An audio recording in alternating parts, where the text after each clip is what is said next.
we are modern women. What does that even Modern mean? women, like we don't conform to gender roles and anything else that comes with the traditional way of looking at relationships. So somebody who's ambience is great. Who's got a great ambience?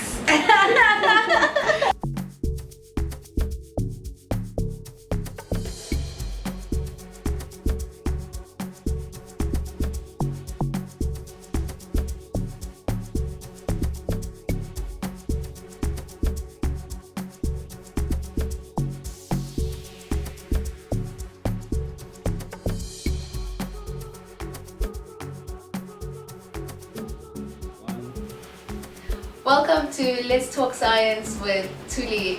I'm still with Maphuti, and now we're trying to find out who she is and what she does outside of research when she's not terrorizing people and asking them how their moods are and whether they're sleeping long enough. What is she actually doing? So, Maphuti, what's the yoga-ring about? You yoga a lot. I do yoga. You know, I had COVID. And after having COVID, I thought I'm losing my mind. So I forget easily. So I joined yoga just to strengthen my mind, just to relax a bit out of the, like, switch off from the world. So it has been helping me to reconnect with the inner me and just to meditate and just relax. Because connecting with the inner you is important. And I imagine working with mental health, you're very aware. Yeah. So how does the yoga help? Is it helping with the memory, like with the forgetting and all of that? So far, of course, I mean, I just joined it. Yeah. Like I have 2 months into it, but I think that I'm getting back to my normal self. Yeah. And actually, I think it's helping me to be more aware of who I am, more than Really? anything. Yeah. So it's really helping. It's me like it's spending time with yourself in silence. Yeah, that's it. I need to learn how to do that. I don't know if I'm able to just sit in silence. Yeah. So I'm a mother of 2. And a single mother of 2. I mean, I'm a single mother of 2. Yeah. So you can imagine everything is just looking at me. You're a single mother of 2 that works, yeah, that's doing a PhD, you know, that's going to yoga. Yes, so yoga actually helps me to recenter. Yes. Yeah, so and you camp quite a lot. You like the outdoors. I like the outdoors. So I was introduced to camping by my cousin. So I really liked it. Is it? I think it's something that I want to do. And the bugs? More often. There are no bugs there. It's chilled. It's nice. We disconnect from the world. So it's nice. I like it. I did a bit of hiking. There and there I do hike. I liked it. But yeah, I think I like yoga more. So yeah. So I was just exploring what do I really like. Also, I mean, you look like 10 minutes older than your daughter. I do. You were a very young mom, right? Yes, How was that? it was difficult. I don't think it was an easy journey, but I think the support system that I have, my family, my sisters, it's been okay. What kind of And my daughter is not a problematic child, so I think she made my life easier. So the journey with her has been so easy because she's just amazing. Yeah. But what kind of challenges do you go through when you're a young mom and you've got dreams and you've got aspirations of your own? You know, what kind of challenges? Like if we can just speak frankly, because what I am seeing as well is that professionals are having children much older, but young people, before they get into professionalhood or while they're still at university or before university, the number of people having children young is increasing. So what kind of challenges do you go through? I know my mom got me when she was 18 as well, and it would be interesting to have this conversation with her. But for you, what kind of challenges do you have when you have a child and you're very young? I think the biggest challenge has been finance. You know, having a child before you start working, I think has been the biggest challenge, because then you have to realign your dreams. Because when I started working, it was about my child, no longer about me, what I like, what I don't like. So I need to rechannel my dreams and to accommodate my child. So I think financial stability, and also if you get a partner that is not supportive, that might also cause you to, it's a challenge on its own. And leisure, like I mentioned that I'm a single parent at this stage, so it's even worse. Is You know, it? like leisure time, I have to incorporate my kids in that leisure time. So you go camping with them? Yes. So when everyone is camps, yeah. when everyone is binge drinking, what are they doing?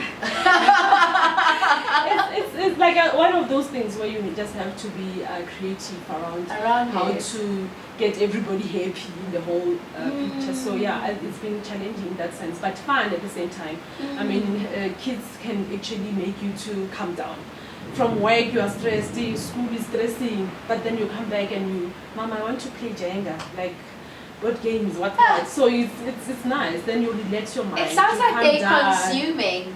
No, it's not, it's fun, it's fun. My son is so sporty and fun, so we do a lot of things together. Are you a soccer mom? I'm a soccer mom. Are you dating, Maphuti? I'm not dating at the moment, I'm looking. Are you looking?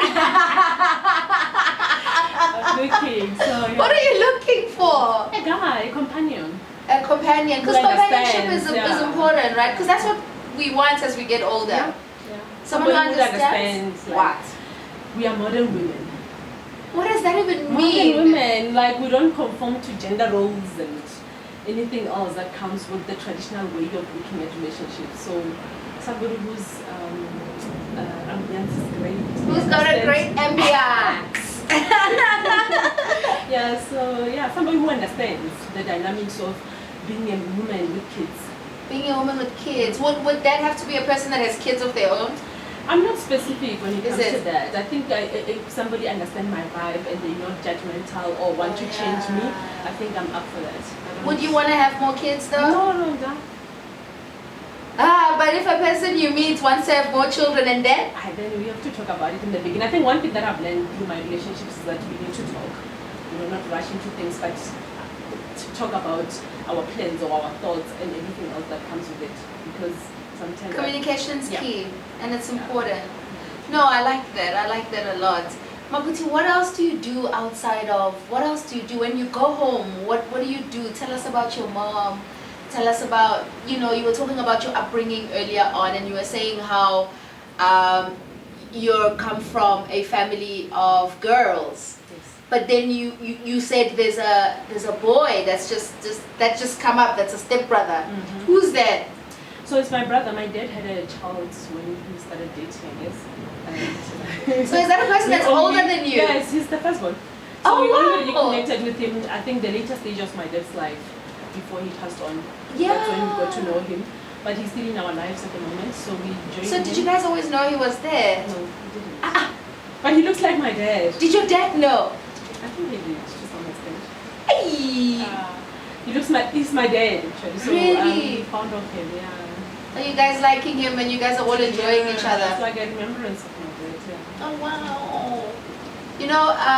Maphuti, I think that what I'm getting is that you live quite a balanced life. It sounds quite balanced. I mean, you go out with your friends, you're on Twitter commenting about everything, but I'm getting that you live a very balanced life, and I think balance is important, but how do you encourage somebody that's out there to maintain their balance? So truly, I believe in this saying that says life is for the living. Yeah. Death is for the dead. So I'm saying we only have one shot in this life. So I think even COVID taught us a lot to say that life doesn't wait for anyone. Time actually doesn't wait for anyone. So make the most of things. I mean, I could be sitting at home sulking and say I don't have a partner, for example. But then I'm surrounded by family. I'm surrounded by lovely sisters, my lovely friends, and I have work to do. I have studies to. So you see, so my puzzle is. It's not incomplete. It's just one part that is missing. So I'm living the best. What's the word? I'm living the best. You're living the best way you can, or you're living your best life. You're living your best life. I'm living my best life. No, knowing very well that problems are there. Yeah. But we can't carry our burdens everywhere we go. So I'm more about great vibes. Is your daughter dating? Not yet. How do you know? No, we talk about it. She's still trying to what? She's still trying to Find a guy, I think. So both mom and daughter are trying to find a guy? Yeah, right. So we talk about a lot of things with my daughter. I think we are open to each other, and I think it took a lot of work for me to get to a point where I'm able to talk to her about almost everything. I'm open with her. Even with She's like 16, right? She is 16. Yeah. She's 16 in August. So I'm trying to create something that I never had with my parents, where we are unable to talk about things. So I know when she's upset, I can ask her. She's comfortable to tell me what not today. Somebody did this to me and I didn't like it. And we talk about it, and tomorrow she's okay. So I haven't had issues with her when it comes to communication because. But she's looking. And then when she finds, can this boy come sleep over? No sleepovers yet. But I'm open to. Just knowing what's happening in her life. Yeah. So it's one thing that I know is happening. You can't stop it from happening. Yeah. You know, when they go through the stage of adolescence, already hormones are kicking in. They're Because I've been raging. there, so I understand. So the thing that I want to is to tell her the pros and cons of dating, and what comes with dating. With dating. Yeah, so we're talking about because that. dating is problematic It is. also. It's emotionally draining as well. It requires your time. So I tell her that you need to be aware of these things. It's great, but it has its own limitations as well. You need to look up your studies as well. So yeah, we're trying to get to a point where we. I think having a daughter must be so difficult in this day and age. No, it's not. For me, it's great because she's very responsible. I'm teaching her to be independent, an independent thinker. She helps out. So I mean, our relationship is just great. Is it? Yeah. So I'm enjoying it. Are you So enjoying I don't it? say the same sentiments. You know, like Yeah. all of our guests that have children, they make me sort of think, yes, that's man. I think I should just make a baby already. You know? Right, go for it. Hey, I'm not sure. But there are challenges, sure. of course, everywhere. But obviously, for me, I always go with this thing of saying the 80-20. So the 20% of time when we have challenges, we deal with them. But the 80% of time, it's great, it's fun, it's educational. We're having the time of our lives. So it's amazing. Oh, really? It's a great journey. Yeah. You sell motherhood quite well. Maybe like you are glowing. You sell it quite well, hey? Maphuti, look, I think I can definitely tell you that I don't know if other women that are not married and don't have children, particularly the children aspect, I don't know, the older you get, you know, for me, my fears are, oh my word, I'm going to have a child and then I'm going to have to stop doing this and I'm going to have to stop doing that and going out and, you know. But I think the one thing that I'm getting from you is that your life as a woman who likes things hasn't stopped. No, it hasn't. And you've found a way to incorporate it with the lives of your children. And I think that's very encouraging for me, and I hope it's encouraging for everyone else that is out there. I really do think that as women specifically, we need to chart our own way. And like Maphuti is saying, she wants a companion. And I think for every guy that's out there that's listening, or for every woman that's out there that's listening, I feel like it's important we understand and define for ourselves what companionship is. Because I think that's really the bigger commodity now, especially for professional women. And I think we need to be able to, as partners, support each other, be there for each other from a companionship point of view. Because if you meet any guy now, or you meet any girl that's a professional, to be quite honest, they have everything that they need. And the reality of the matter is companionship is very important, but companionship is only going to come when you're happy and are settled with yourself, like Maphuti is. And we wish her well for her studies, and we really do hope that she does find a way to bring these families of addicted individuals into the mainstream, because quite frankly they are not. I also found it very interesting and very encouraging that there can be young moms with teenage daughters who have the kind of conversations that we perhaps didn't have with our mothers. And with that, I think that's going to be the end of our #Beyond Science segment.